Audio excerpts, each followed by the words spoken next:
today? Great. Go. Wait, hold on. How do I... There we go. There we go. Right, so, I'm 15, turning 16 this year. And many people say that these years, and when they mean these years, they're probably referring to your teen years plus the first few years of your 20s, because apparently after that it doesn't apply to this concept anymore. And what this concept is the best years of your life. So indirectly they're saying that post 25, is your life going to be the best? I don't think so. Yeah, no, that's obviously not what you're saying, but many people have said that this period is the best years of your life, or make it the best years of your life. And I've seen a lot of people my age feel kind of pressurized by that statement, because they're like, oh no, what are we doing? We should be making these years best years of my life. What are you doing on Netflix, man? We should be out at the beach, stuff like that, so because I am a person that feels the need to record my own opinion, not for the sake of whatever validation or whatever, but it's more like just to document how I think now, and for me to laugh at myself when I'm 20. Yeah? What I think about this phrase is that I don't think that they mean it like that. For me, at least, how I interpret this phrase is that at this period of time, presumably if you're privileged enough to not need to work and study at the same time, and presumably if you've reached that level of comfort in life where your primary focus is just to be a student or be a kid, then yeah, I guess they could classify it as the best years of your life, because the way they see it. And by the way by the way, these people are usually people who are already in the workforce, right? They are telling you, in a sense, from hindsight, where it's like, make these the best year of your life, the best years of your life, because you don't need to work. Just because they're looking at it from a microscope, they're here, they're looking down the valley, and they're at this peak where it's like, oh wow, look at that non-working life.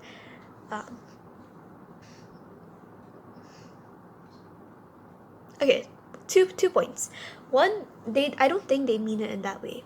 I think that when they say it that way, it's just, you have more freedom, less restrictions in terms of your time. During the weekends or after school, you can hang out with your friends. Again, with the first subclass that you are, in a privileged enough country to do that, and you're in a privileged enough situation, your circumstances allow you to do that, then yeah, okay, that makes sense, right? You have more freedom, because you don't exactly have the 9 to 5 or the restriction of the time for work. Kind of makes sense. And at that point in time, now, your only responsibility, as they see it, it may not be the case. You may have many other responsibilities, but as these people who are telling you, to make these the best years of your life, the way they see it is that, your only responsibility right now is to be a student, right? So the only responsibility really is to do well in school. I guess that could be, where they're seeing it from, which I guess it makes sense.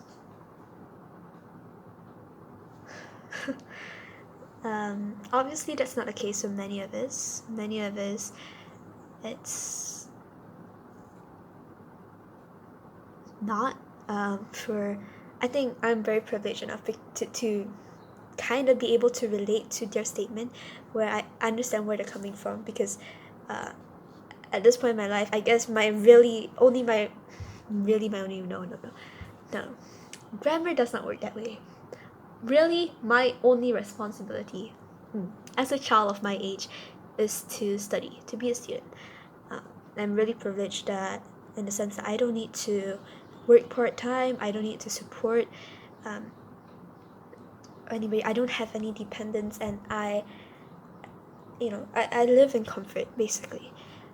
I'm really, really grateful for that. And, because of that, I can actually relate to, make these the best years of your life.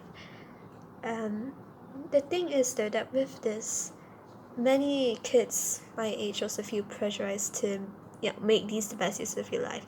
The thing is, when we hear that, the first thing we kind of think of is, oh, kid next door is starting a software program or system, or whatever, or coding an app. What am I doing? He or she, they're making the best years out of their life. They're making the best of their lives. What am I doing? Stuff like that. But I think from the perspective of the person that gives you this advice, or just tells you this, these are the best years of your life, make good use of it, it's more of in the sense that, not trying to compare you with the person next door, or not trying to pressurize you into or subconsciously pressurize you into start this new venture or something like that. But it's more of letting you be aware of the amount of relative freedom, as compared to what they have now as a working adult. That may be what they're trying to say.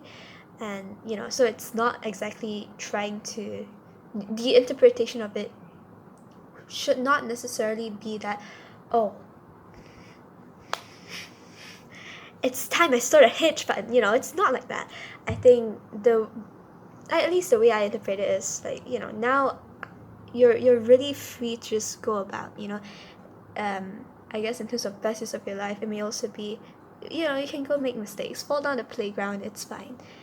Metaphorically, falling down the playground. The playground is just to experiment with the things you want to do in the future. Whereas when you're a working adult, the person telling you this, they may not necessarily feel that they have the freedom to do so. They may feel that they are restricted by many things that only apply to adults but not to children. Jill, possibly, but I'm not encouraging you to be free to the extent that you break laws. Don't do that, man. But yeah, point 2 is where these people, they are out in the workforce already, and comparing, they're like, being a child, damn nice, right? Not a lot of responsibilities and stuff like that. So that's maybe why they tell you these are the best years of your life, because they're comparing it with them now, and perhaps they're also reminiscing their childhood, which results in that phrase, and also because you're comparing with their life now. Maybe they're feeling trapped in their adult box. Adult role that is boxing them up into these machines. Maybe that's what they feel like. Maybe they feel trapped, and maybe that's when they see a person that reminds them of a previous version of themselves, or perhaps a freer version of themselves.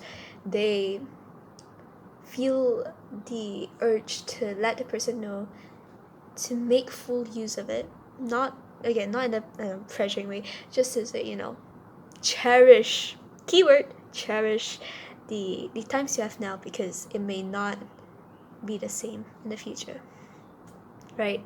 So again, not in a pressuring way, but I think this phrase, these are the best years of your life, is said more in a way where it is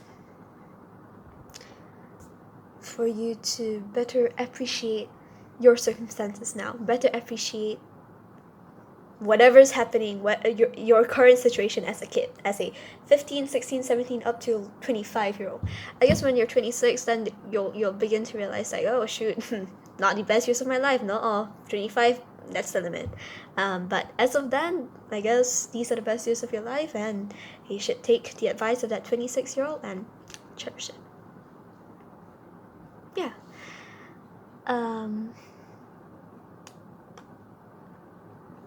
Pretty much it.